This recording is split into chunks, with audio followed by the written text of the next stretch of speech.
Yo mga pips. Ayan.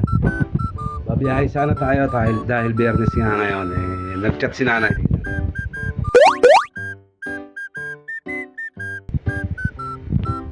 Samahan muna natin siya. Malakas sana ngayon pero mas importante yan. Kaya puntahan natin si nanay.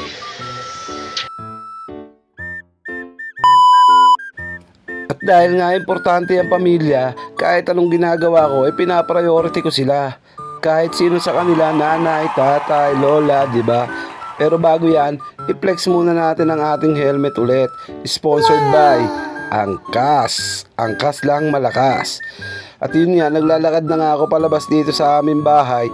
I-flex ko na rin ang aking motor na si Bingo na araw-araw kong kasama sa aking hanap buhay.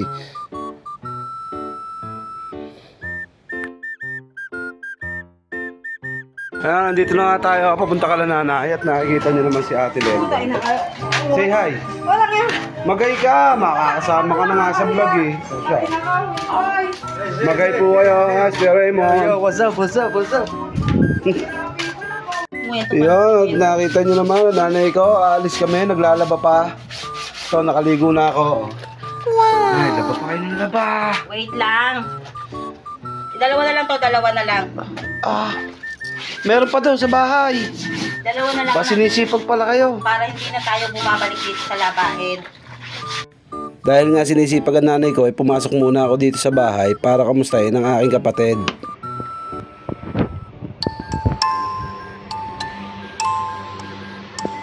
Shout out kay Allen Kirby Barisas. Ah, bilis na nga yung nanay. Asa na? Face mask. Kasarado. Ininterrupt ko na nga pala yung sinasabi ni nanay dahil nga may lalakarin kami. Ang dami pa sinasabi. Kaya na nga, kita nyo naman at sasakay na kami sa motor ng nanay ko. Ang akala ko nga dito sa Enchanted kami pupunta kasi papunta nga to Enchanted Kingdom. Wow. Yung pala, dun lang sa katabi ng Enchanted. Kala ko magra-rides na kami ngayon at maggagala ng aking nanay. Kala ko magde-dating kami, parang date namin ni Lola. Hindi pala. At maya-maya nga lang nakarating na kami dito sa ospital.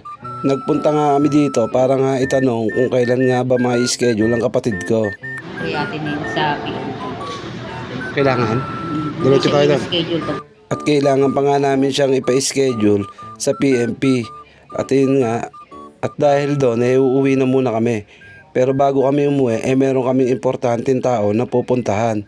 Dahil nga mahirap pumasok dito sa San Lorenzo, kaya gagamit na kami ng lakas. Eto, pagpasok namin dyan, pinara pa nga kami ng gwardiya dahil wala kaming sticker.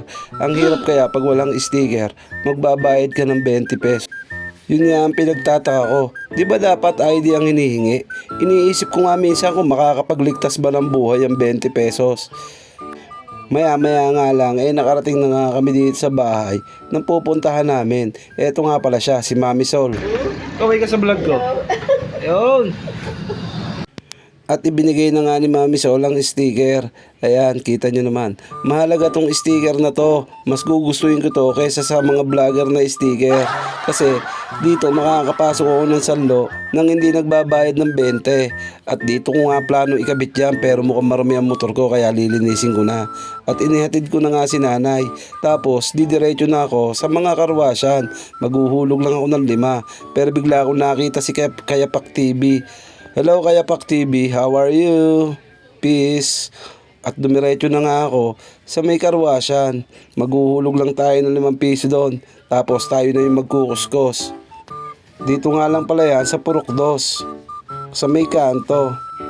At nung dumating na nga ako, dali-dali ko ang binuksan ang aking compartment para nga makakuha ng barya. Ayan, kita nyo naman. Magbubuga na nga tayo dyan ng tubig para mapalambot natin ang mga dumi. At maya-maya nga lang, sabon na ang isusunod natin. Ayan, pagkahulog ko, kita nyo naman, foamy. Bigla nahulog nga cellphone ko at dinampot ko. Ayan, hinawakan ko na lang siya kasi nahuhulog pagka pinatong ko saan. Kita nyo naman, ang foam, pwede nyo higaan yan. Napakalambot na foam.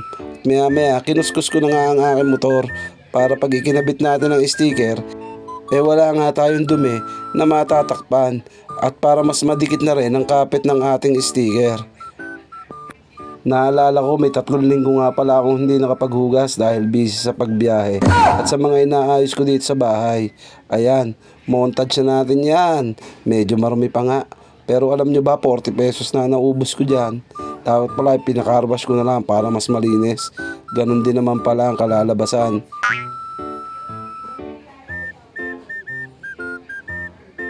Wag mo akong bibiguin, bingo.